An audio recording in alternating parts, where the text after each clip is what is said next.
بسم الله الرحمن الرحيم. ونبدأ حلقتنا النهاردة ونوحد الله ونصلي على سيدنا الرسول صلى الله عليه وسلم، ونبدأ حلقة العدد 10. واحنا كده خلصنا الأرقام، لأن قلنا الأرقام من 1 ل9، والرقم ده عبارة عن حاجة، رمز أو شكل، سيمبل.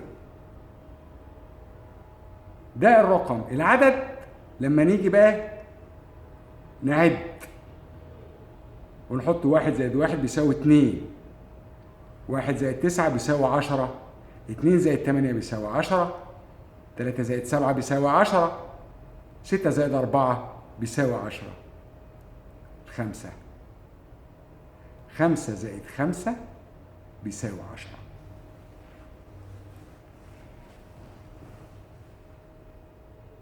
خمسة زائد 5،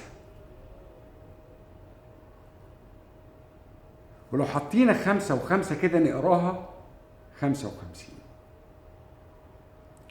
و55 ونطلع على سور القرآن الكريم نلاقيها سورة الرحمن. وسورة الرحمن هي السورة رقم 55، والتي عدد آياتها كام؟ 78. خليكم فاكرين الرقم 78. طب العدد 10 كرر في القرآن الكريم كم مرة؟ يا سبحان الله، فعلا مش هتقدر تستوعب ولا عقلك يقدر يستوعب. 9 مرات. آخر رقم، آخر رقم 9، وكرر العدد 10 9 مرات في القرآن الكريم. شفت الجمال؟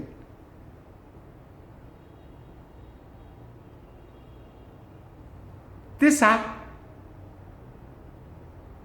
العدد أو الرقم المعجزة اللي قلنا عليه امبارح. العدد 10 9+1. طب ما تيجوا بقى نفكر كده ونتدبر. 10+9 بيساوي 19، و19 هو أول عدد نزل على المصطفى صلى الله عليه وسلم، عليها 19 في سورة المدثر في الآية رقم 30. ونطلع على سور القرآن الكريم نلاقي سورة من؟ أطهر نساء الأرض التي اصطفاها الله على نساء العالمين، ستنا مريم، هي السورة رقم 19. ولما نيجي نحسب بسم الله الرحمن الرحيم نلاقيها 19 حرف. ونيجي نشوف سورة العلق، أول سورة في القرآن الكريم وأول ما نزل من القرآن الكريم، هنلاقيها 19 آية. 9 في 10 ب90، و90 دي الزاوية إيه؟ القايمة. لما تيجي ترسم كده خط أفقي مع خط رأسي هتلاقي الزاوية 90، و90 بتبص لإيه؟ لفوق في الشمال. ومين اللي في الشمال فوق؟ هو الأعلى، هو الله. 10 لو خدنا 9 من 10 هنلاقي 1، هو الله. طيب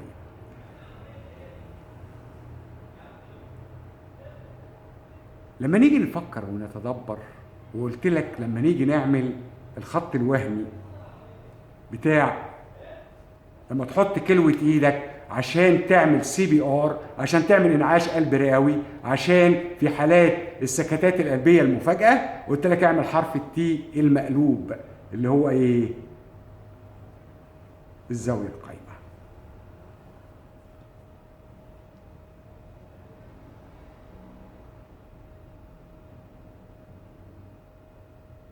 سبحان الله. فعلا هتستعجب من الكلام اللي انا هقوله دلوقتي.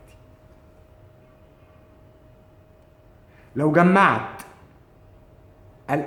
الارقام والعدد 10، يعني 1 زائد 2 زائد 3 زائد 4 زائد 5 زائد 6 زائد 7 زائد 8 زائد 9 زائد 10 يديك 55. آلة الحاسبة بتاعتك واحسب هتلاقيهم 55. ولو جمعت عدد التكرار من 1 اللي هو 145 والاثنين اللي هي 15 لغايه ما نوصل لل10 اللي التكرار بتاعها 9، هنلاقيهم كام؟ 240. وهتلاقي ال 240 24 في 10، وهتلاقي المتوسط بتاع الاعداد من ال 145 لغايه 9 تحت اللي هو تكرار الرقم او العدد 10، هتلاقي المتوسط بتاعهم 24. يعني 24 في 10. يا اخي تدبر، انت في حاجه بتقولها كده 10/10، يعني حاجه كامله 100% حاجه كامله.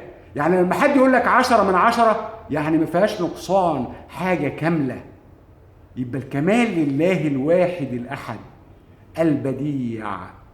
سبحان الله. انت لما تيجي تشوف الارقام وتشوف تحليلات الارقام والاعداد في القرآن الكريم، ده ابداع. سبحان البديع. نوحد الله ونصلي على سيدنا الرسول صلى الله عليه وسلم.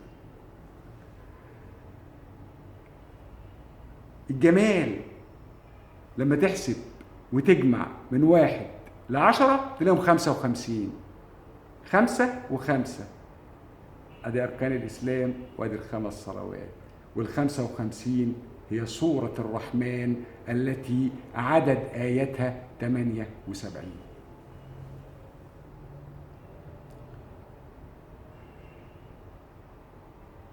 سبحان الله. لما تيجي ناخد المعلومة الطبية، وانا قلت لك ان سورة الرحمن ترتيبها في المصحف 55 وعدد آياتها 78. المعلومة الطبية بتاعت النهاردة اللي أنا عايز أقولها لك إن كل الناس اللي عدت ال40 سنة ياخد أسبرين الأطفال. أسبرين بروتكت.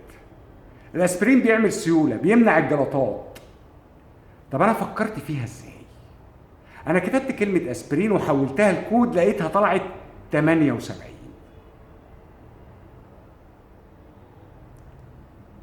كلمة أسبرين مش الأسبرين، لأن هنيجي للأسبرين بعد كده بالألف واللام. أسبرين 78. وال8 في 7 بتساوي 56.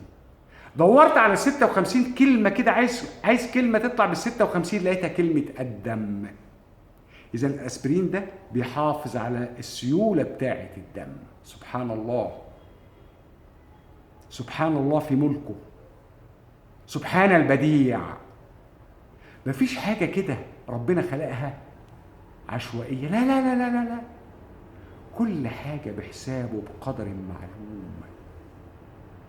طب ما تيجي نشوف بقى، لو حطينا الألف واللام على الأسبرين تطلع إيه؟ 102. وال102 طلعت على سور القرآن الكريم لقيتها إيه؟ سورة التكاثر. لأن لما قلت لك يا أيها الناس اتقوا ربكم الذي خلقكم من نفس واحدة، النفس الواحدة هي آدم عليه السلام، وخلق منها زوجها اللي هي مين؟ حواء. لو انت شلت الدال من آدم تطلع أم. وبث منهما رجالا كثيرا ونساء. هيجي عن طريق ايه؟ الترابط. وايه اللي هيربطهم؟ الدم. شفت العظمة دي؟ عظمة الخالق البديع. سورة التكاثر هي السورة رقم 102، الأسبرين 102. عدد آياتها 8، عدد كلماتها 28، عدد حروفها 1 2 3 123. اوعى تنسى المعلومة الطبية اللي قلتها لك النهاردة. كل الناس اللي عدت ال40 سنة ياخد قرص اسبرين اطفال عشان يحميه من الجلطات. بشكركم والى اللقاء في الحلقة اللي جاية ان شاء الله بإذن الله مع العدد 11.